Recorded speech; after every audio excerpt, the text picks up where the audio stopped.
হয় এবং অসংখ্যের হাত থেকে বাঁচতে হয়, পরকালে জিন্দগিতে আমাদের পরিণাম পেতে হয়। তাহলে নবীর আদর্শকে গ্রহণ করতে হবে, নাকি বলেন আপনারা?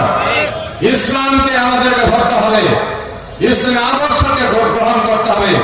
ইসলামী আদর্শের বাইরে যাওয়ার কোনো সুযোগ নেই। ইসলামী আদর্শকে বাদ দিয়ে যদি আর কোন আদর্শকে গ্রহণ করি, রসুলকে যারা অনুসরণ করে তাদের আমাদের অনুসরণ করতে হবে।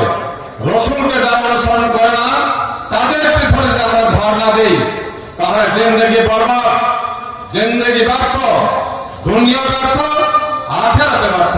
আল্লাহ তাআলা আমাদের সকলকে তার প্রিয় হাবিবের বিশ্ব মানবতার ভক্তের দল আখিরাত নবী মুহাম্মদ রাসূলুল্লাহ সাল্লাল্লাহু আলাইহি ওয়াসাল্লামের আদর্শ অনুযায়ী আমাদের জীবন জিন্দগি করার তৌফিক দান করুন এবং আমাদের দুনিয়াবি এবং আখিরাতের কল্যাণ দান করুন।